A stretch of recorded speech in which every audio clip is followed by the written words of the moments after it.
Hello प्यारे बच्चों, कैसे हैं आप लोग। प्यारे बच्चों, आज हमारा रोटेशन का आखिरी लेक्चर है। आज हम कुछ क्वेश्चंस लेंगे और स्पेशली ये जो क्वेश्चंस हैं, अभी देखिए बच्चों, जो बच्चे डाउट्स पूछेंगे हम तो उनके ही डाउट्स लेंगे, है कि नहीं। तो बाकी बच्चों ने तो रोटेशन के ज़्यादा डाउट्स ही नहीं पूछे, जिसका मुझे बहुत अफसोस है। मैं उम्मीद करता हूँ कि आप लोग डाउट्स ज़रूर पूछें। रोटेशन के क्वेश्चंस जिन बच्चों ने प्रैक्टिस नहीं किए हैं, आपका इलेक्ट्रोस्टैटिक्स चल रहा है, आप इलेक्ट्रोस्टैटिक्स भी पढ़ें, लेकिन रोज़ थोड़ा मौका निकाल के ऐसा पाँच छः क्वेश्चन भी एटलीस्ट सॉल्व कर लें रोटेशन के। और जो भी आपके डाउट रहें, आप बिना किसी टेंशन के आप उसको हमारे ऐप में पोस्ट कीजिए डियर स्टूडेंट्स, ठीक है। दूसरी बात यह है कि डियर स्टूडेंट्स, आपको मैं बताना चाहता हूँ कि मेरी जो बेटी है उसने मेरा मोबाइल गिरा के तोड़ दिया जब मैं वीडियो शूट कर रहा था तब। तो इसीलिए आपको मेरे बोर्ड वाले लेक्चर्स नहीं देखने को मिल रहे। अभी मेरा फ़ोन जो है वो अभी बना नहीं है, प्रोसेस में है वो। जब बन जाएगा मेरा फ़ोन तो हो सकता है कि आपको जल्दी ही मेरे बोर्ड वाले लेक्चर्स भी देखने को मिले। और इसी वजह से डियर स्टूडेंट्स, बीच में एक आध दिन का थोड़ा गैप आ जा रहा है वीडियो में, लेकिन don't worry dear students, from tomorrow onwards, कल से लेक्चर्स बिल्कुल रेगुलर आएंगे, ठीक है। तो ये चीज़ है। कभी कभार मैं एक आध दिन का गैप इसलिए भी दे देता हूँ ताकि आपको थोड़ा सेल्फ स्टडी का टाइम मिल जाए, क्योंकि एक साथ आपके 2 चैप्टर्स चल रहे हैं। तो इसीलिए कभी कभार मैं जानबूझ के एक दिन का गैप देता हूँ बीच में, ताकि आपको थोड़ा सा ना सेल्फ स्टडी का भी टाइम मिल जाए और वीडियो देखने का भी टाइम मिल जाए। But don't worry, from tomorrow videos will come on a regular basis. दूसरी बात मैं ये बोलना चाहता हूँ डियर स्टूडेंट्स के आप ये जो क्वेश्चंस है ये डिफ़िकल्ट वाले क्वेश्चंस हैं, मतलब डाउट वाले क्वेश्चंस तो डिफ़िकल्ट ही होते हैं, है ना। तो इस जो मैं सॉल्यूशंस आपको बता रहा हूँ, इनमें से अगर कोई सॉल्यूशन आपको नहीं भी समझ में आया तो घबराने की बात नहीं है, आप वो मुझसे दोबारा पूछ सकते हैं, मैं आपको दोबारा बता दूंगा, ठीक है। बहुत अच्छी बात है। और इसमें एक क्वेश्चन ऐसा है जो जेईई एडवांस का क्वेश्चन मैंने जानबूझ के स्किप किया है, क्योंकि उसके लिए एक्स्ट्रा कॉन्सेप्ट चाहिए जो नीट के सिलेबस के बाहर है, ठीक है। तो एक क्वेश्चन मैंने कृष्णा का स्किप कर दिया है, जिसमें 2 डिस्क लगे हुए थे ना, वो मैंने स्किप कर दिया है, क्योंकि वो मैं बताने का बता सकता हूँ पर वो बहुत डिफिकल्ट चला जाएगा, उतनी ज़रूरत नहीं है नीट में, बिल्कुल भी ज़रूरत नहीं है उसकी। जब लॉकडाउन खुल जाएगा, फेस टू फेस हम आ जाएंगे, तब भले तुमको मैं वो क्वेश्चन बाद में बता दूंगा, पर अभी फिलहाल उस क्वेश्चन के बारे में टेंशन मत लो। वो जो 2 डिस्क ऐसे घूम रहे हैं एक रॉड के ऊपर, वो वाला मैंने स्किप कर दिया फिलहाल के लिए। बाकी ऑलमोस्ट सारे क्वेश्चन मैंने यहाँ पे कवर करने की कोशिश की है आज के लेक्चर में, ठीक है। तो हाँ, और एक बात और, वो ये है कि आज हम रोटेशन ख़त्म करेंगे और कल से डियर स्टूडेंट्स हम शुरू करेंगे हमारा नया चैप्टर जो है ऑप्टिक्स। तो ऑप्टिक्स के 2 पार्ट हैं, रे ऑप्टिक्स और वेव ऑप्टिक्स। तो उसका जो पहला हिस्सा है रे ऑप्टिक्स वाला हिस्सा, वो हम शुरू करेंगे कल से, ठीक है। तो उसके लिए आप तैयार रहें डियर स्टूडेंट्स, है ना, और पूरे जोश और खरोश के साथ हम वो चैप्टर पढ़ेंगे। बहुत अच्छी बात है। तो आओ चलो देखते हैं ये क्वेश्चन जो आपको नज़र आ रहा है डियर स्टूडेंट्स, क्वेश्चन नंबर 1 आपके स्क्रीन पर आपको दिख रहा होगा। और ये जो सवाल है ये नीट में आया हुआ सवाल है, नीट 2015 का ये सवाल है। तो आइए देखते हैं सवाल क्या कहता है, पढ़ते हैं सवाल को। तो कहता है डियर स्टूडेंट्स कि a mass m moves in a circle on a smooth horizontal plane. मतलब ये एक स्मूथ हॉरिजॉन्टल प्लेन है और इसके ऊपर जो है वो एक पार्टिकल है जो कि ऐसा गोल गोल गोल गोल घूम रहा है, ठीक है। बहुत अच्छी बात है। With a velocity v not, है ना। यानी इस पार्टिकल की जो टेंजेंशियल वेलोसिटी है वो क्या है, v नॉट है। At a radius r not, है ना, यानी इसका गोल घूमने का रेडियस इनिशियली क्या है, r नॉट है, ठीक है। बहुत अच्छी बात है, बहुत ही अच्छी बात है। तो इनिशियली जो है वेलोसिटी है वो v नॉट है और रेडियस जो है वो r नॉट है, ठीक है। आगे बढ़ते हैं। The mass is attached to a string which passes through a smooth hole in the plane as shown, ठीक है। अब उस टेबल के ऊपर, जिस टेबल के ऊपर वो घूम रहा है गोल गोल, उस टेबल के बीच में एक छेद है और उस छेद से एक धागा नीचे गया है ना डिस्टेंस। मैं आपको इधर दिखाता हूँ। तो बेसिकली हो ये रहा है कि ये टेबल है, ठीक है, और इस टेबल के ऊपर डिस्टेंस वो ऐसा पार्टिकल गोल गोल घूम रहा है, ठीक है। तो ये हमारा पार्टिकल है और इस तरह से वो धागा है और यहाँ पर एक होल है, जिस होल से धागा अंदर गया है और धागा इधर निकल गया, ठीक है। इस धागे को खींच रहे हैं हम, तो जितने फोर्स से इसको खींचेंगे उतना ही टेंशन यहाँ क्रिएट हो जाएगा, तो वही टेंशन यहाँ भी क्रिएट हो जाएगा और यही टेंशन जो है वो सेंट्रीपिटल फोर्स प्रोवाइड कर रहा है सच दैट ये पार्टिकल इस तरह से गोल गोल घूम रहा है, ठीक है। तो नीचे से उसको खींचा जा रहा है धागे को, तो जितने से खींचेंगे उतना ही टेंशन इसमें क्रिएट हो रहा है, ठीक है। तो ये जो सेंटर है, सेंटर के अबाउट टॉर्क क्या होगा, 0 होगा। क्यों? क्योंकि टेंशन जो है, ये जो टेंशन वाला जो फोर्स है वो सेंटर से ही पास हो रहा है, इसीलिए torque about this centre O, net torque about this centre O क्या होगा, 0 होगा। और हमको पता है कि क्योंकि सेंटर के अबाउट नेट टॉर्क 0 है, तो हम बोल सकते हैं कि यहाँ पे एंगुलर मोमेंटम कंजर्व रहेगा। Total initial angular momentum of the particle about the centre of the circle will be equal to total final angular momentum of the particle about the circle. तो ये चीज़ आपको ध्यान में रखनी है, ठीक है। तो आप देखते हैं आगे क्या हो रहा है। फिर उसने बोला है कि the tension in the string is increase gradually, ठीक है। तो ग्रेजुअली जो है वो टेंशन को बढ़ा रहे हैं, नीचे से खींच रहे हैं उसको, तो टेंशन बढ़ता जा रहा है। एंड फाइनली जो m है वो पार्टिकल का मास क्या दिया हुआ है, पार्टिकल का मास m दिया हुआ है, moves in a circle of radius r0/2। यानी कि अब फाइनल कंडीशंस हम यहाँ पे अप्लाई करेंगे। तो फाइनल कंडीशंस क्या क्या है भाई, फाइनली जो रेडियस हो गया वो क्या हो गया, नया रेडियस जो है वो r0/2 है। The final value of the kinetic energy is, है ना। तो बताइए कि यहाँ पे कुछ तो इनिशियल वैल्यू होगी काइनेटिक एनर्जी की, और यहाँ पे हमको बताना है कि फाइनल वैल्यू काइनेटिक एनर्जी की क्या होगी, ये हमको फाइंड आउट करना है, ठीक है। तो उम्मीद है कि सवाल आपको समझ में आ गया होगा।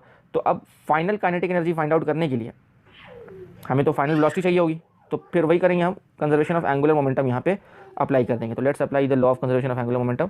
तो total initial angular momentum about the centre is equal to total final angular momentum about the centre, ठीक है। और हमको पता है कि एक सिंगल पार्टिकल के लिए जो एंगुलर मोमेंटम होता है किसी पॉइंट के अबाउट, वो होता है MVR। अच्छा, MVR क्यों लगा रहे हैं वो भी मैं आपको समझा देता हूँ। तो डियर स्टूडेंट्स, जब टॉप व्यू से हम देखेंगे, इसी चीज़ को हम ऊपर से जब देखेंगे तो हमको वो पार्टिकल कुछ इस तरह से गोल गोल घूमता हुआ दिखेगा, ठीक है। उसकी वेलोसिटी टेंजेंट के लॉन्ग होगी इस तरह से, और ये उसका R होगा, ठीक है। ये उसका मान लो रेडियस है। तो प्यारे बच्चों, रेडियस और वेलोसिटी के बीच का एंगल क्या है, 90 डिग्री है। तो इसीलिए देखो, जो एंगुलर मोमेंटम का फॉर्मूला होता है, एंगुलर मोमेंटम का फॉर्मूला क्या होता है, MVR sine theta, MVR sine theta. और ये साइन 90 क्या हो जाएगा, 1 हो जाएगा। तो L सीधा क्या बचेगा, MVR बचेगा, ठीक है। क्योंकि थीटा किसके किसके बीच का एंगल है, V और R के बीच का एंगल है, जो कि 90 है। तो साइन 91 हो जाएगा। तो L सीधा क्या हो जाएगा, MVR। अरे ये वही एंगुलर मोमेंटम है डियर बच्चों जो आपने इलेक्ट्रॉन के लिए भी पढ़ा है, बोर के एटम में। Angular momentum L is equal to MVR। तो इनिशियल एंगुलर मोमेंटम हम क्या लिख पाएंगे, इनिशियल एंगुलर मोमेंटम हम लिखेंगे M into V0 into R0। ये इनिशियल एंगुलर मोमेंटम है, ठीक है। और फाइनल एंगुलर मोमेंटम हम क्या लिख पाएंगे, मास तो वही रहेगा, वेलोसिटी अब पता नहीं क्या हो गई, मान लो उसको V मान लेते हैं। और अभी जो फाइनल रेडियस है वो हमको क्वेश्चन में दिया हुआ है कि वो R0/2 है, वो हमने पुट कर दिया। अब कैंसिल आउट करते हैं, R0 कैंसिल आउट हो जाएगा और मास कैंसिल आउट हो जाएगा।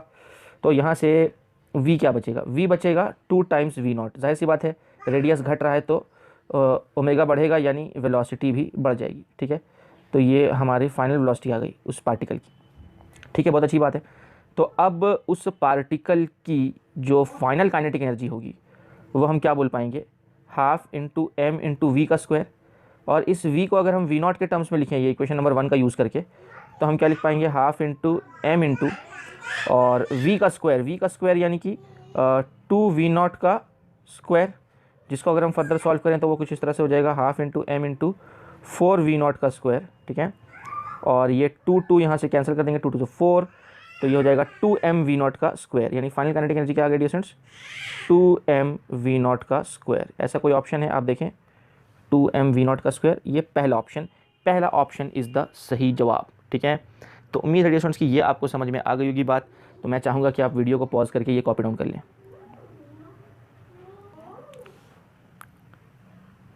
प्यारे बच्चों, हम बढ़ते हैं अब अपने अगले सवाल की ओर। ये सवाल आप पढ़ सकते हैं वीडियो को पॉज करके। तो आओ देखते हैं कि इस सवाल में क्या बोल रहा है वो। तो बोल रहा है कि a rod of weight W is supported by 2 parallel knife edges A and B, ठीक है। मतलब कोई तो भी एक रॉड है, ठीक है। वो रॉड मैं यहाँ ड्रॉ कर देता हूँ। तो सपोज डियर स्टूडेंट्स ये एक रॉड है, ठीक है। इस तरह से एक रॉड है और 2 नाइफ एजेस इसको सपोर्ट कर रही हैं। नाइफ एजेस कैसी होती हैं डियर स्टूडेंट्स, इस तरह से नाइफ एजेस होती हैं। ये एक नाइफ एज हो गया, ठीक है, और ये दूसरा नाइफ एज हो गया। ये 2 नाइफ एज जो है ना, इसको सपोर्ट कर रही हैं इस तरह से, ठीक है। बहुत अच्छी बात है। आगे क्या बोला इसने, तो नाइफ एजेस का नाम क्या दिया है, A एंड B। यानी इस वाले नाइफ एज का नाम A दे दो और इस वाले नाइफ एज का नाम B दे दो। आगे बढ़ते हैं। एंड इज़ इन इक्विलिब्रियम, मतलब ये रॉड जो है वो रेस्ट पे है, इक्विलिब्रियम पे है। In horizontal position, rod horizontal position पे है। The knives are at a distance D from each other, यानी दोनों नाइफ्स के बीच की जो दूरी है डियर स्टूडेंट्स वो क्या है, D है। यानी इस वाले नाइफ, ये जो नाइफ है और ये जो नाइफ है, इन दोनों के बीच की दूरी क्या है, स्मॉल d है, ठीक है। आगे उसने क्या बोला है, the centre of mass of the rod is eight a distance x from A, यानी इस पूरे रॉड का जो सेंटर ऑफ मास है, ठीक है। अब कहीं तो भी रैंडमली हम चूज़ कर लेते हैं सेंटर ऑफ मास। तो मान लो सेंटर ऑफ मास यहाँ है, तो सेंटर ऑफ मास की दूरी नाइफ एज A से ये दूरी कितनी है, x है, ठीक है। The normal reaction on A is, यानी A पे जो नॉर्मल रिएक्शन होगा वो क्या होगा, ठीक है। तो यहाँ पे कुछ क्रिटिकल बातें मैं आपको बताना चाहता हूँ डियर। एक बात तो ये है कि जो भी वेट एक्ट करता है, वेट कहाँ से एक्ट करता है, तो याद रखिए डियर, वेट हमेशा सेंटर ऑफ मास से एक्ट करता है। तो हमारा W यहाँ पे हो जाएगा, वेट सेंटर ऑफ मास से नीचे एक्ट कर रहा है, ठीक है। अच्छा, दूसरी बात यह है कि अगर ये दूरी हम निकालना चाहें तो क्या हम ये दूरी पता लगा सकते हैं, यस, ये दूरी क्या होगी, d माइनस एक्स, ये दूरी हो जाएगी d माइनस एक्स। अच्छा, और डियर स्टूडेंट्स एक नॉर्मल रिएक्शन इस सपोर्ट पे आएगा जिसको हम N1 बोल सकते हैं या Na बोल सकते हैं, जो बोलना चाहो बोल लो, ठीक है। तो इसको Na बोल देता हूँ मैं, और जो दूसरा नॉर्मल रिएक्शन है वो यहाँ पर आएगा इस वाले सपोर्ट पे, इस वाले नाइफ एज पे, जिसको मैं क्या बोल दे रहा हूँ, NB बोल दे रहा हूँ, ठीक है। तो इस तरह की बात आ जाएगी वहाँ पे। तो हमें निकालना क्या है, हमें निकालना है the normal reaction on A is, यानी हमें बेसिकली ये जो Na है इसकी वैल्यू हमें कैलकुलेट करनी है। तो बहुत अच्छी बात है। तो अब हम क्या करते हैं डियर स्टूडेंट्स कि हम Na निकालना है, तो हमें किस पॉइंट के अबाउट टॉर्क निकालना चाहिए। देखो पहले तो वो इक्विलिब्रियम पे है, तो हम ट्रांसलेशनल इक्विलिब्रियम लगाएंगे, फिर रोटेशनल इक्विलिब्रियम लगाएंगे। तो अगर हम ट्रांसलेशनल इक्विलिब्रियम अप्लाई कर दें तो हम क्या बोल सकते हैं, Na प्लस NB, ये ट्रांसलेशनल इक्विलिब्रियम लगा के लिख रहा हूँ मैं, total upward force is equal to total downward force. तो Na plus NB is equal to W, ये लिख दिया मैंने, बहुत अच्छी बात है। तो इसको यहीं छोड़ देते हैं, इसको हम बोल देते हैं इक्वेशन नंबर 1। ये ट्रांसलेशनल इक्विलिब्रियम के थ्रू आया, ठीक है। अब हम आगे बढ़ते हैं और रोटेशनल इक्विलिब्रियम लगाना है, यानी बॉडी इक्विलिब्रियम पे है तो नेट फोर्स तो जीरो होगा ही, नेट टॉर्क भी जीरो होगा, है ना। तो नेट टॉर्क जीरो, यानी total clockwise torque is equal to total anticlockwise torque, है ना। तो चलो हम किस पॉइंट के अबाउट टॉर्क निकालना चाहेंगे। देखो अगर हम पॉइंट ए के अबाउट टॉर्क निकालेंगे ना तो Na जीरो हो जाएगा, Na का टॉर्क जीरो हो जाएगा, इसीलिए हम ए के अबाउट नहीं निकाल के बी के अबाउट टॉर्क निकालेंगे। क्योंकि तुम बी के अबाउट टॉर्क निकालोगे, इस पॉइंट के अबाउट टॉर्क निकालोगे, तो फिर उसमें Na का टॉर्क शामिल हो जाएगा और वहीं से तो हमको Na मिल पाएगा। तो इसीलिए हम टॉर्क किस पॉइंट के अबाउट निकालना चाहेंगे, पॉइंट बी के अबाउट, ठीक है। तो बी के अबाउट किसका किसका टॉर्क नहीं होगा, बी के अबाउट NB का कोई टॉर्क नहीं होगा। क्यों, क्योंकि NB जो है वो पॉइंट बी से ही पास कर रहा है, तो इसका मतलब है कि उसका कोई टॉर्क नहीं होगा बी के अबाउट, ठीक है।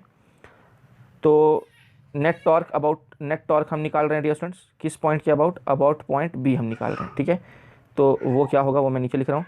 तो net torque is nothing but, हाँ जी। तो अब हम देखते हैं वेट का टॉर्क, वेट का टॉर्क क्या होगा।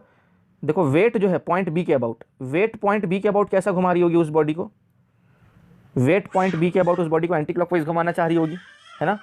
तो इसका मतलब है कि एंटी क्लॉकवाइज को हम पॉजिटिव मान लेते हैं, क्योंकि किसी एक को तो हमें पॉजिटिव मानना है। तो हम क्या कर रहे हैं, एंटी क्लॉकवाइज को पॉजिटिव ले रहे हैं और क्लॉकवाइज को हम क्या लेंगे, नेगेटिव लेंगे, ठीक है। इस तरह से पहले ही साइन कन्वेंशन डिसाइड कर लो।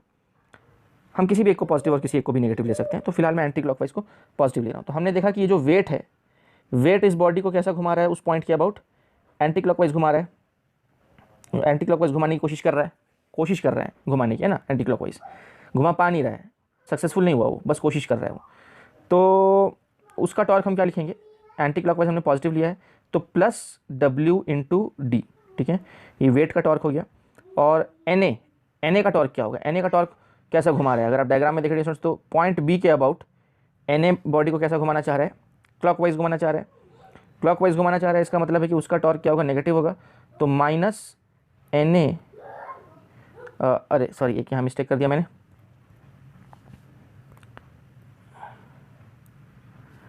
डियर स्टूडेंट्स W की दूरी पॉइंट बी से कितनी है, W की दूरी पॉइंट बी से D माइनस एक्स है ना। तो W के टॉर्क के लिए हम क्या लिखेंगे, plus W into D minus x, ये लिखना होगा हमें। तो ये W का टॉर्क आ गया प्लस, अब हम लिखेंगे किसका टॉर्क, Na का टॉर्क। तो उसके लिए हम लिखेंगे minus Na into what D, minus Na into D, ठीक है। इस तरह से हम लिख देंगे। और अब डियर स्टूडेंट्स क्योंकि वो बॉडी इक्विलिब्रियम पे है तो नेट टॉर्क क्या हो जाएगा, जीरो हो जाएगा। तो ये हो जाएगा W into D minus X, और ये क्या हो जाएगा, ये हो जाएगा माइनस Na इंटू डी। बहुत अच्छी बात है। अब इसको उधर ले चलो तो ये क्या हो जाएगा, ये हो जाएगा Na into D is equal to W into D minus X, W into D minus X. और हमें निकालना क्या है, हमें निकालना तो Na है। तो Na क्या हो जाएगा, Na हो जाएगा हमारा W into D minus x upon D. तो ये देखो फाइनल आंसर है क्या हो, देखते हैं कौन सा ऑप्शन मैच कर रहा है, W into D minus x upon D, यानी ऑप्शन बी इज़ द सही जवाब, ठीक है डियर स्टूडेंट्स। तो यहाँ पे देखा जाए तो हमें इसकी इक्वेशन नंबर 1 की हमें कोई ज़रूरत महसूस नहीं हुई, बिना इक्वेशन नंबर 1 की मदद से ही हमने यहाँ पर Na निकाल दिया है in terms of W, D and X, ठीक है। तो मुझे उम्मीद है कि ये बात आपको समझ में आ गई होगी। आप चाहें तो वीडियो को पॉज करके ये कॉपी डाउन कर लेंगे। तो प्यारे बच्चों अगले सवाल की तरफ बढ़ते हैं। क्वेश्चन नंबर 3 हम देख रहे हैं। यहाँ पे एक रॉड है, अगर आपको ये डायग्राम दिख रहा है तो बहुत अच्छी बात है, नहीं दिख रहा तो मैंने नीचे अलग से डायग्राम बनाया हुआ है वहाँ पे। तो एक रॉड दिख रहा है, रॉड के ऊपर अलग अलग फोर्सेस वो अप्लाई कर रहे हैं। तो ये डायग्राम आप देख सकते हैं, ये अलग अलग फोर्सेस रॉड के ऊपर एक्ट कर रहे हैं, ठीक है।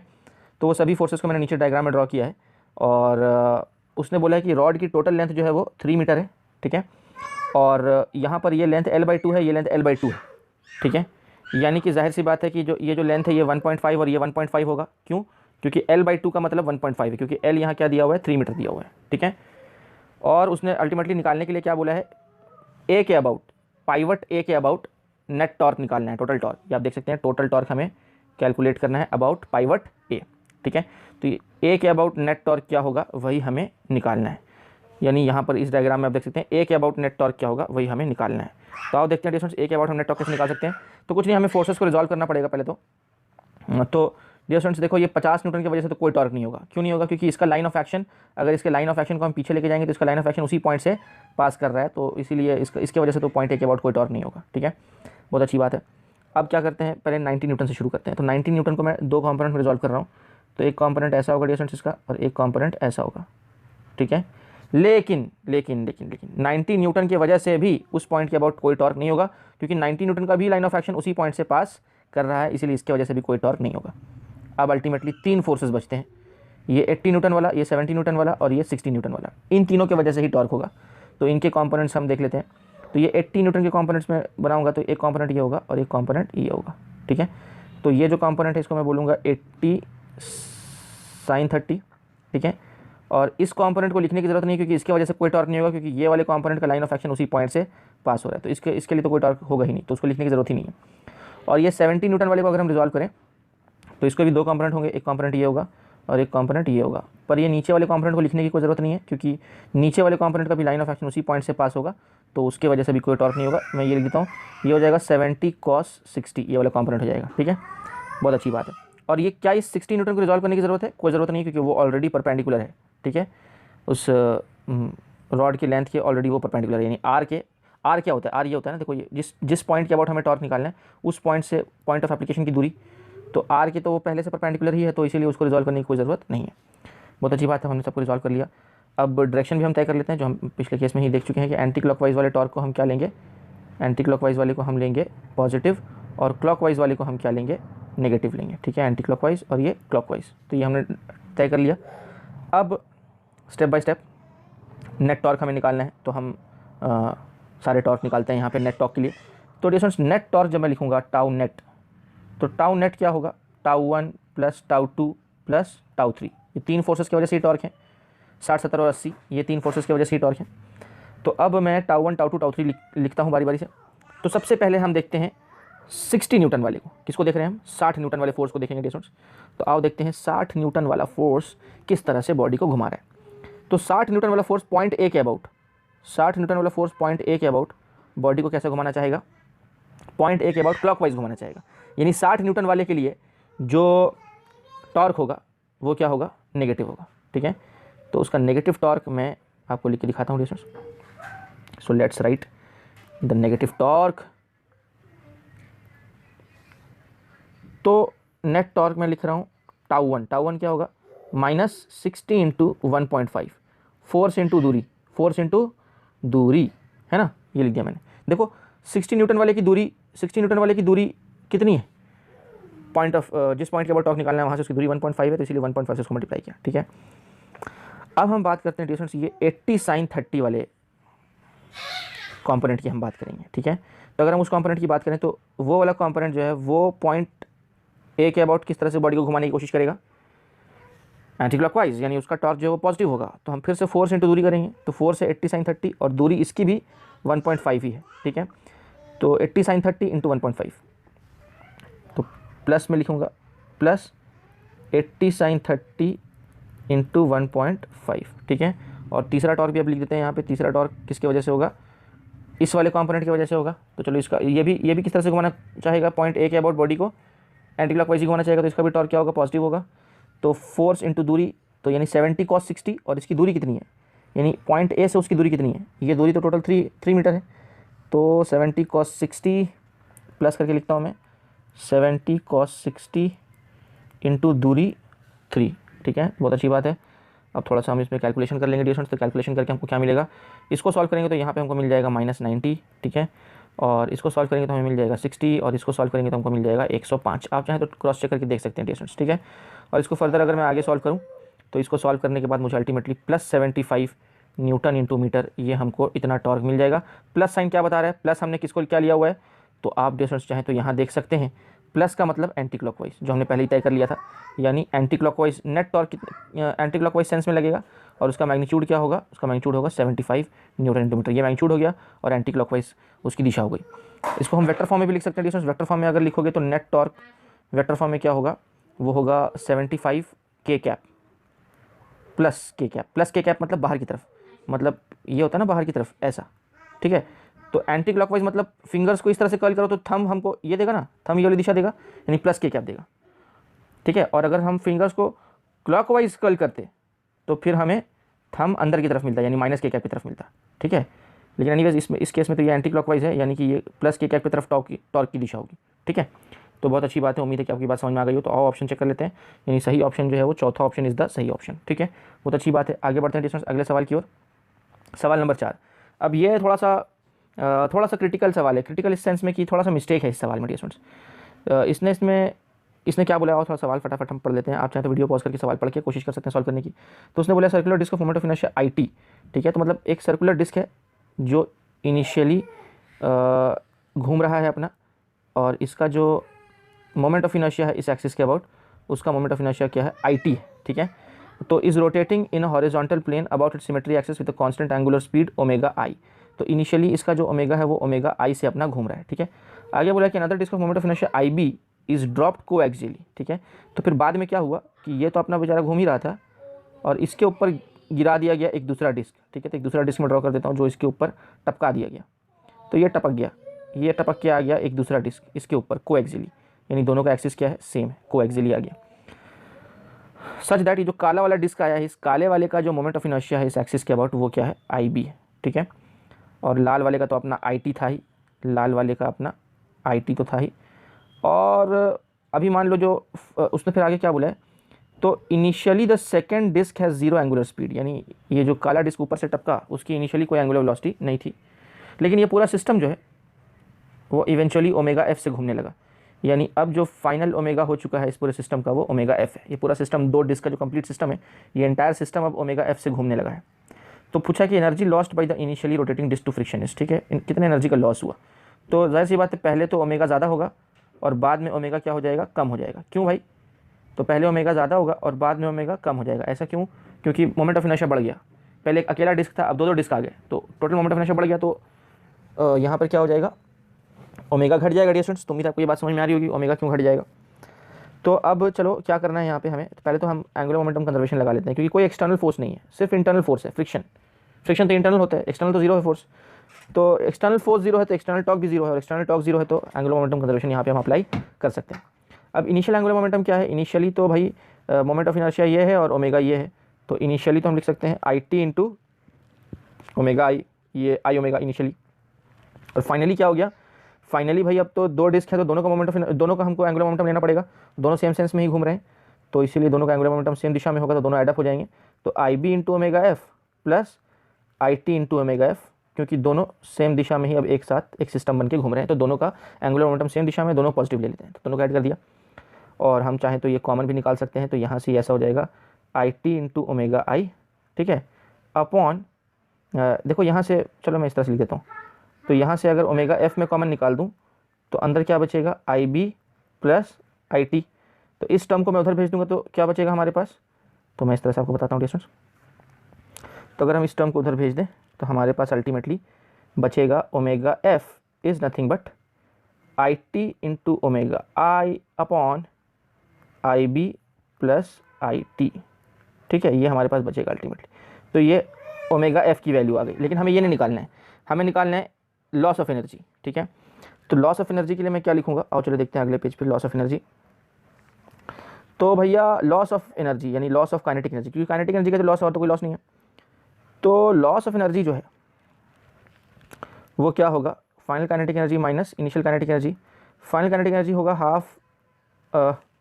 हाफ I ओमेगा F का स्क्वायर, यानी हाफ, और फाइनली जो है तो दोनों मिलकर घूम रहे हैं, यानी आई बी प्लस आई टी। अच्छा यहाँ पे एक बात बता दूँ मैं, रुक जाओ एक मिनट। अब यहाँ पर डियर स्टूडेंट्स के एफ माइनस के आई करोगे तो के एफ तो छोटा है और के आई बड़ा है, तो ये डिफरेंस नेगेटिव में आ जाएगा। तो हम क्या करते हैं, सिर्फ मैग्नीट्यूड पाने के लिए के आई माइनस के एफ कर देते हैं, बड़ा माइनस छोटा, ताकि हमको सिर्फ मैग्नीट्यूड मिल जाए, डेल्टा के का मैग्नीट्यूड मिल जाए हमें, ठीक है। तो के आई क्या लिखूँगा मैं, half into I T into omega I का स्क्वायर, और के एफ क्या लिखूँगा, हाफ इंटू आई बी। अच्छा मैं एक काम करता हूँ, तो हाफ इंटू आई बी इंटू ओमेगा एफ का स्क्वायर, ठीक है, plus half into I T into omega F का स्क्वायर, क्योंकि दोनों तो अब सेम ही ओमेगा से घूम रहे हैं, तो दोनों के काइनेटिक एनर्जी को ऐड करना पड़ेगा। तो ध्यान से अगर हम देखें डियर स्टूडेंट्स, तो ये पूरे सिस्टम की इनिशियल काइनेटिक एनर्जी और ये पूरे सिस्टम की फाइनल काइनेटिक एनर्जी है ना। कौन सी काइनेटिक एनर्जी भाई, रोटेशनल काइनेटिक एनर्जी, ठीक है, बहुत अच्छी बात है। तो अगर हम आगे बढ़ें डियर स्टूडेंट्स, तो यहाँ पर थोड़ा मैं आपके लिए इस तरह से लिख देता हूँ, ये ऐसा हो जाएगा हाफ आई टी और ये ओमेगा आई का स्क्वायर, और यहाँ पर क्या होगा, यहाँ पर हम कुछ कॉमन निकाल सकते हैं, हाफ कॉमन निकाल लो और ओमेगा एफ का स्क्वायर कॉमन निकाल लो, तो अंदर क्या बचेगा, अंदर बचेगा आई बी प्लस आई टी, ठीक है। अब हम चाहें तो वैल्यू सब्स्टिट्यूट कर सकते हैं, तो देखो यहाँ पे हमने ओमेगा एफ निकाला हुआ है, तो ये ओमेगा एफ की वैल्यू उठा के हम सब्स्टिट्यूट करेंगे। ओमेगा एफ का स्क्वायर लिखना है, तो I T square omega I का स्क्वायर, चलो पहले मैं इसको लिख देता हूँ, आई टी ओमेगा आई का स्क्वायर माइनस यहाँ हाफ और ये ओमेगा एफ का स्क्वायर, यानी आई T square into omega I का स्क्वायर इंटू ओमेगा आई का स्क्वायर, है ना, और नीचे क्या आएगा, I B plus I T का whole square, I B plus I T का होल स्क्वायर, और ऊपर में पहले से कौन है, I B plus I T है, ठीक है। तो ये और ये क्या होगा, कैंसिल आउट हो जाएगा, ठीक है, बहुत अच्छी बात है। और अल्टीमेटली हम इसको क्या लिख पाएंगे, आओ ऑप्शंस देखते हैं, ऑप्शंस किस तरह से दिए हुए हैं हमें। सभी ऑप्शंस में हम देख सकते हैं ओमेगा आई का स्क्वायर उन्होंने बाहर लिया है, ठीक है, और हाफ बाहर लिया है, ठीक है। तो हम यहाँ पे अगर हाफ और ओमेगा आई का स्क्वायर कॉमन निकाल लें तो आओ देखते हैं अंदर क्या बचेगा। तो अब मैं क्या कर रहा हूँ डियर स्टूडेंट्स, हाफ बाहर निकाल रहा हूँ और ओमेगा आई का स्क्वायर बाहर निकाल रहा हूँ, चलो देखते हैं अंदर क्या बचेगा।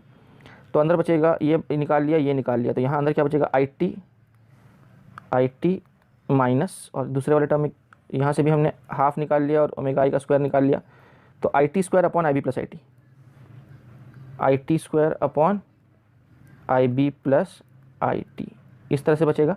और हम चाहें तो आई टी भी कॉमन निकाल लें, तो ये हो जाएगा हाफ ओमेगा आई का स्क्वायर इंटू आई टी, और ये simply 1 minus I T upon I B plus I T, इस तरह से लिख सकते हैं। थोड़ा सा फर्दर सॉल्व करेंगे तो ये हो जाएगा हाफ ओमेगा आई का स्क्वायर इंटू आई टी, और ये हो जाएगा I B plus I T, cross multiply किया क्योंकि यहाँ नीचे 1 है, और ये माइनस आई टी पहले से वेट कर रहा था, ये आई टी यहाँ था, और नीचे क्या हो जाएगा, I B plus I T, ठीक है। अब ये क्या होगा, आई टी कैंसिल हो जाएगा। अल्टीमेटली क्या बचा, अल्टीमेटली डियर स्टूडेंट्स इस तरह से मैं लिखता हूँ, तो देयरफॉर जो लॉस इन काइनेटिक एनर्जी है वो हो जाएगा हाफ और ओमेगा आई का स्क्वायर, और देखो डियर स्टूडेंट्स ये आई टी और आई बी मल्टीप्लाई हो जाएगा, तो ये हो जाएगा I B into I T upon I B plus I T. तो उम्मीद आपको बात समझ में आ गई हो। और ऑप्शन चेक कर लेते हैं, ऊपर आई बी आई टी चाहिए, half I B I T omega I square, यानी पहला ऑप्शन हमारा सही जवाब है, ठीक है। अब मैं इसका क्रिटिकल एस्पेक्ट आपको बताता हूँ। अब वैसे तो क्वेश्चन में उसने बोला है कि भाई पता लगाइए energy lost by the initially rotating disc to friction, और हम एनर्जी लॉस किसका निकाल रहे हैं, हम एनर्जी लॉस पूरे सिस्टम का निकाल रहे हैं, यानी पूरे सिस्टम की इनिशियल काइनेटिक एनर्जी, पूरे सिस्टम की फाइनल काइनेटिक एनर्जी। जबकि उसने एनर्जी लॉस किसका निकालने के लिए बोला है, उसने इनिशियली रोटेटिंग डिस्क, यानी ये जो डिस्क जो इनिशियली रोटेट हो रहा था उसकी सिर्फ उसने बोला, यानी बेसिकली देखा जाए तो हमको ये निकालने बोला गया था। हमको बोला गया था कि भाई half I T omega I का square minus half I T omega F का स्क्वायर, मतलब ये इनिशियली इतने से रोटेट हो रहा था और बाद में इतने से रोटेट होने लगा। वो लाल वाला डिस्क, रेड वाला डिस्क जो नीचे था, नीचे वाला जो डिस्क था, नीचे वाले डिस्क की बात हो रही है। तो देखा जाए तो क्वेश्चन के हिसाब से ये निकालना था, पर तुम ये निकालोगे तो आंसर आएगा ही नहीं, ये निकालने से आंसर आएगा ही नहीं। तो देखा जाए तो क्वेश्चन या तो क्वेश्चन गलत है या ऑप्शन गलत है, या तो क्वेश्चन में उसको बोलना चाहिए था कि पूरे सिस्टम का लॉस निकालो, है ना, या नहीं तो फिर ऑप्शंस हमको बराबर देने चाहिए थे, ठीक है। तो ये देखा जाए तो क्वेश्चन सही नहीं है, क्वेश्चन में उसको बोलना था कि पूरे सिस्टम का लॉस निकालो। तो ये जो हमारा निकल के आया है ये पूरे सिस्टम का लॉस ऑफ काइनेटिक एनर्जी है, ना कि लाल वाले डिस्क का, ठीक है, लाल वाले डिस्क का तो ये लॉस ऑफ काइनेटिक एनर्जी है, पर ये इससे ये सॉल्व करोगे अगर तुम तो कोई ऑप्शन मैच ही नहीं करेगा, ठीक है। तो उम्मीद है कि इस प्रॉब्लम का जो एक गंदा वाला एस्पेक्ट था वो आपको समझ में आ गया कि क्या इसमें झोल झाल हो गया था, ठीक है, बहुत अच्छी बात है। तो हम फिर आगे बढ़ते हैं डियर स्टूडेंट्स अपने अगले सवाल की ओर। और इस सवाल में हमें क्या बोला गया है, और देखते हैं। उसने बोला कि uniform rod of length L, मतलब एक एल लेंथ का रॉड है, यानी ये जो रॉड है इसकी टोटल लेंथ एल है ना, और उसने बोला है कि एंड मास कैपिटल एम, तो भैया लेंथ एल है और मास कैपिटल एम है, इज हेल्ड वर्टिकल, यानी इनिशियली वो वर्टिकल पोजीशन पे, जो कि आपको यहाँ दिख रहा होगा वर्टिकल पोजीशन पे रखा हुआ है, ठीक है। और फ्लोर पे पाइवट किया हुआ है with its bottom end pivoted to the floor, ठीक है। पाइवट मतलब फिक्स किया हुआ है वहाँ पे, उसके अबाउट वो घूम सकता है गोल गोल, सिर्फ घूम सकता है, आगे पीछे नहीं भाग सकता है, ठीक है, प्योर रोटेशन हो सकता है बस। The rod falls under gravity freely turning about the pivot, if acceleration due to gravity is G, what is the instantaneous angular speed of the rod when it makes an angle of 60 degree with the vertical, ठीक है। तो भैया जब rod घूम के यहाँ से यहाँ आ गया, ठीक, तो इस पोजीशन पे उसकी ओमेगा क्या होगी वो हमें पता लगाना है, ठीक है भाई। इनिशियली तो ओमेगा 0 है ना, क्योंकि इनिशियली वो किस पे है, रेस्ट पे है, ठीक है, बहुत अच्छी बात है। तो यहाँ पे क्या हो रहा है, एक्चुअली पोटेंशियल एनर्जी घट रही है, जिसकी वजह से रोटेशनल काइनेटिक एनर्जी बढ़ जा रही है। तो हम क्या करेंगे डियर स्टूडेंट्स, यहाँ पे अगर आप ध्यान से देखें तो हम यहाँ पर सेंटर ऑफ मास कितने से नीचे आ गया वो देखते हैं। तो सेंटर ऑफ मास इनिशियली इस हाइट पे था, और फिर बाद में सेंटर ऑफ मास इस हाइट पे आ गया, ठीक है। तो हम जानना चाहेंगे कि सेंटर ऑफ मास कितने से नीचे आया, ठीक है, वही हमारा डेल्टा एच होगा। तो बहुत अच्छी बात है। तो हम यहाँ पर ये कैलकुलेट करने की कोशिश करते हैं। तो अगर हम ध्यान से देखें डिस्टेंस, तो ये वाली हाइट हमारी क्या होगी, ये वाली, ये तो L/2 होगी, L/2, क्योंकि रॉड की लेंथ का आधा सेंटर ऑफ मास तो उसके सेंटर पे लाई कर रहे हैं। और ये वाली लेंथ क्या होगी, ये लेंथ अगर हम पता लगाना चाहें तो उसके लिए हम क्या कर सकते हैं, देखो ये लेंथ जो हमें दिख रही है ये वाली, ठीक है।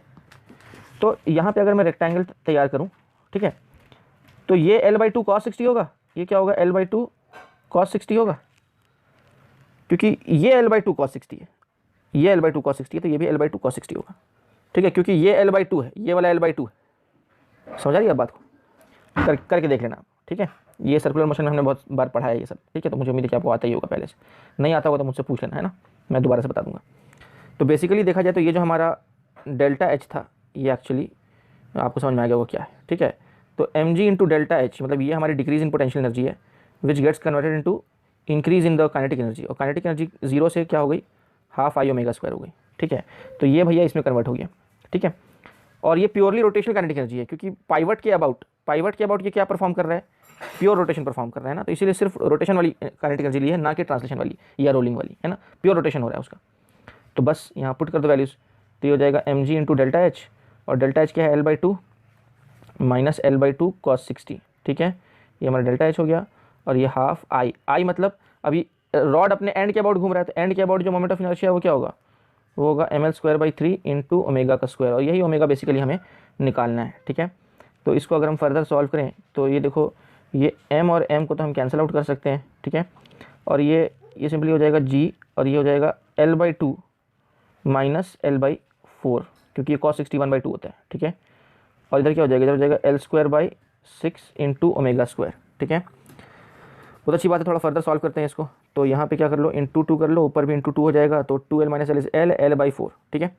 तो GL/4 LHS में क्या आ जाएगा, LHS में आ जाएगा GL/4, और RHS में क्या आएगा L² ओमेगा स्क्वायर 6, ये आ जाएगा L² ओमेगा स्क्वायर 6, ठीक है।